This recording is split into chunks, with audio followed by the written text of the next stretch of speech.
Long Notch is well stocked, as you asked. And our scouts are watching for more frost claws. But our purpose was to take back the mountain. Now what? Stay prepared. Sharpen your spears. Should we not return, defending the cut falls to you.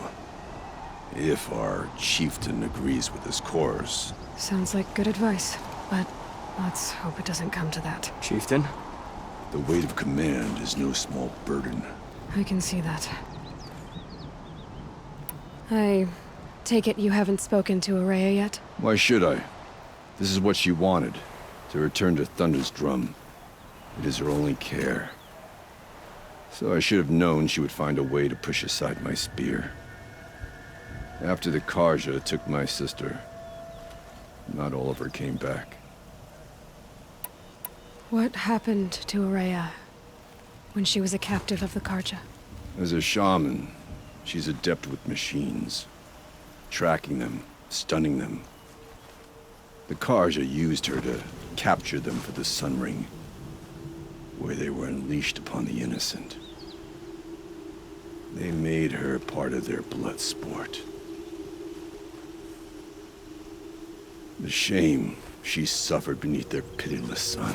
She survived. She endured. Endured by reminding herself of the spirit, her purpose. But now that's all she has. Tell me what happened to the first expedition. Rhea led the way to the summit, but it was blocked by a great door. Some kind of cauldron, new metal. We tried to break through, but it was unflinching. We were exhausted, no way forward and machines behind. I made the call to push back. It cost us greatly. But to remain would have cost us everything. I had hoped to never subject Araya to that again. What do you think is beyond that door? I do not know. That expanse of metal, that dead hum. Nothing sacred belongs there. Machines and death, that's what the mountain holds. Death for us or for the daemon.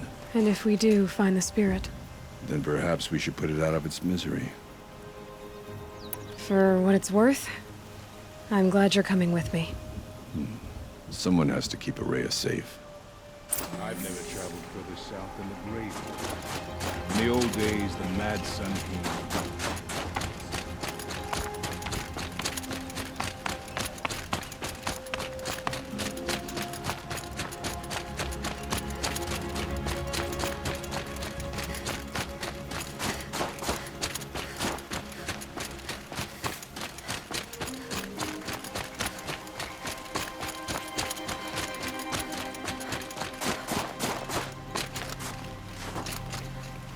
Aloy, this is it. My chance to reunite with the spirit, and perhaps to reunite her with the blue light. It's not a chance I would have had alone. I needed an outsider. Someone ignorant of our ways, but no, not ignorant. Are you trying to thank me, Araya? Yes, of course. That's what you do. Untangle knots. Create possibilities. Thank you for making this pilgrimage possible. I only wish it had not been necessary to humiliate Aratak. You were wise to let him come. He's earned the right, stubborn as stone, but he's had to be. The war demanded it. And so have I. Aratak told me you were a captive of the Karja for a long time. It sounded bad. For Aratak, it all comes back to that. He thinks the Karja changed me. They did not. They merely sharpened my focus. When all else is lost, you think about what's truly important. The spirit. The blue light. The beyond. And my brother, too. Every time I felt the chill northern wind, I thought of him, worried for him. What did the war do to Aratak? He cut away everything until only his true self remained. Unyielding ice. No Banuk has more sheer will. He fought the Karja for 1,000 freezing nights, yet always rallied his hunters at sunrise. It is said he endured 23 wounds in those years. His hunters counted them. He never complains of one. Instead, he complains that life with me is harder. He's right. What have I ever given him but struggle? Now that I'm chieftain of the Werak, I don't suppose I can order you to tell me about Silence? Aratak would never have presumed to grasp for a secret of the Conclave. But you are not Aratak, and if you have dealt with Silence, your need is well apparent. Silence came to Ban-Ur from the distant north, a young shaman of the Owl's Watch.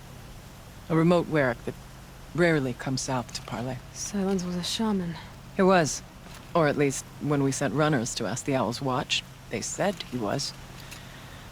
His knowledge of the machines was beyond compare, and he was hungry to trade what he knew to the rest of us.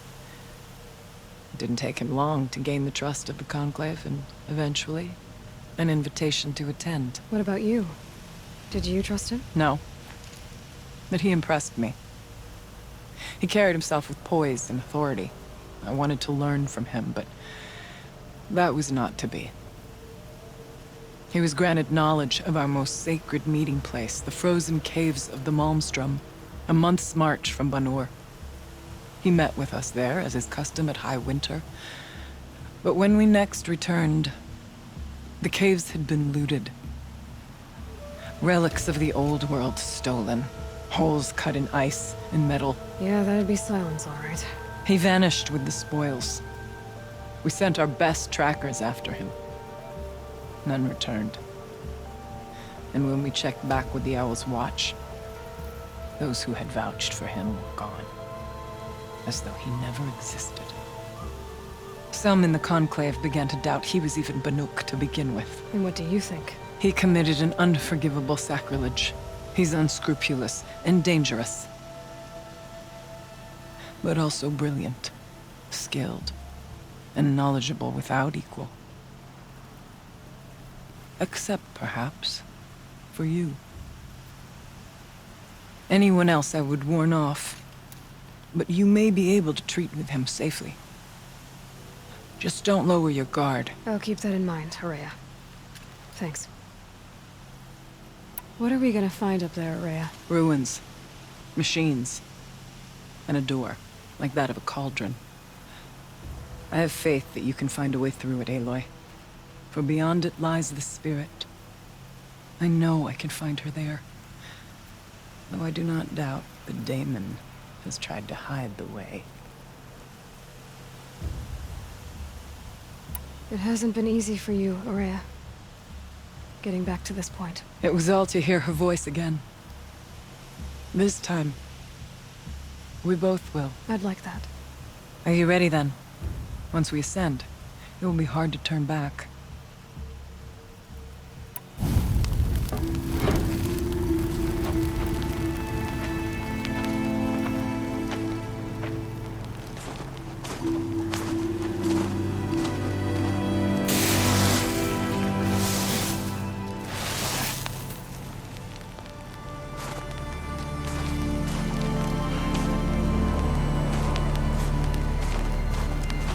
Finally, we ascend.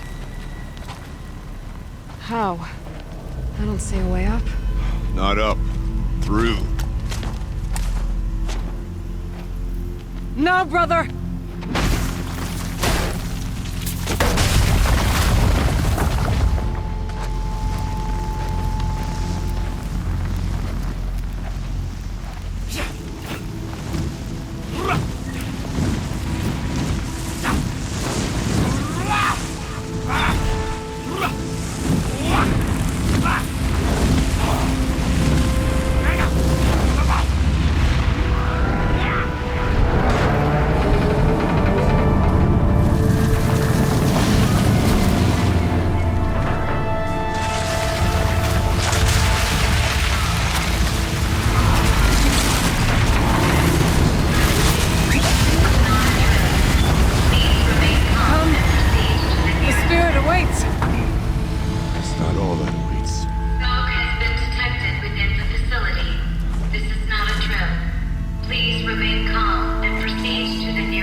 So you see, I too can call upon the power of the Old Ones.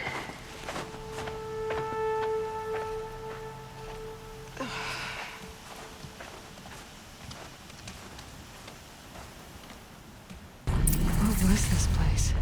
The Spirit once told me that this all used to be part of its domain. A fortress that defended humankind from terrible danger. Fortress.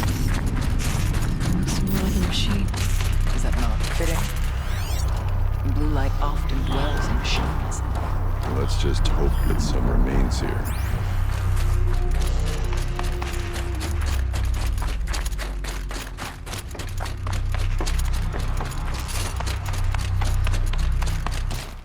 All has been yours, Cliffs. I still don't like it. Here, up and over.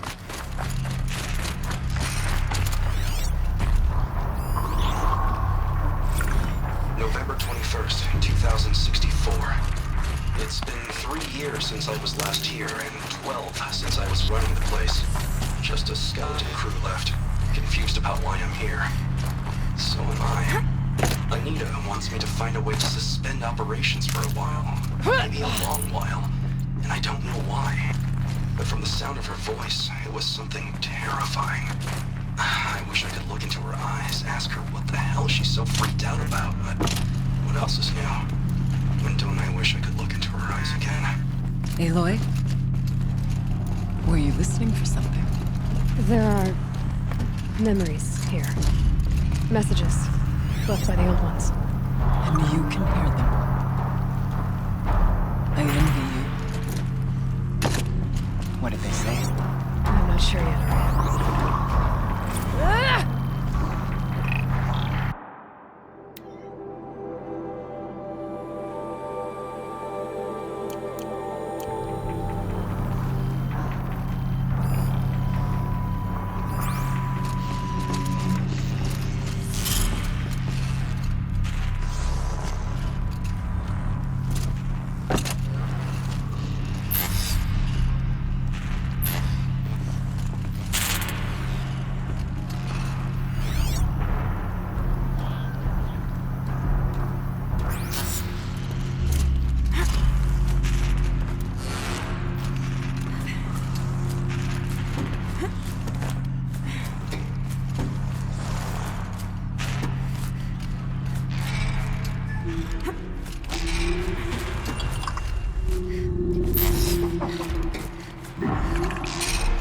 Machines. At least we have the drop on them.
We can make our way upwards when we're done.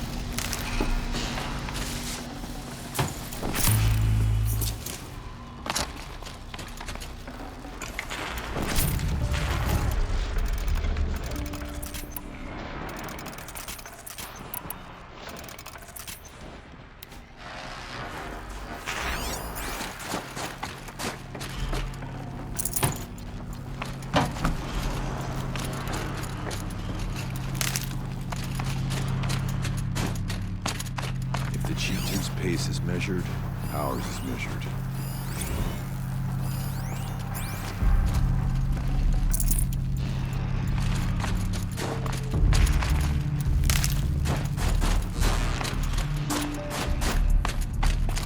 Hardy little plant.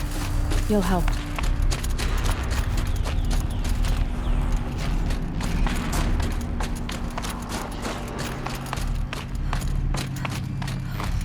There's an overlook above. It's not far.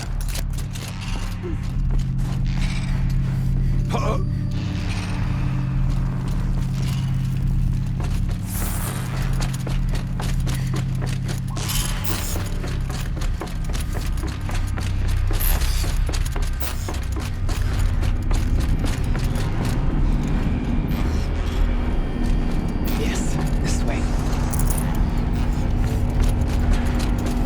It's not freezing, thanks.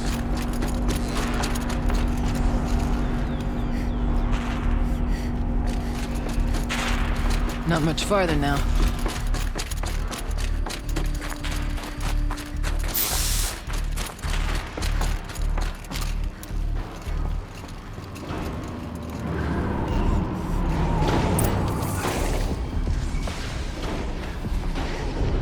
Last we were here, we fought our way through there. But machines overcame us. We retreated, dropping supplies and taking losses. Now we must prevail, with only 2 warriors and a shaman to protect. Aloy is no ordinary warrior. And I can hold my own. And so, we could go that way instead. There are machines up there, but also cover. We could stay hidden, at least for a while. All right, I get the options. I'll follow my lead.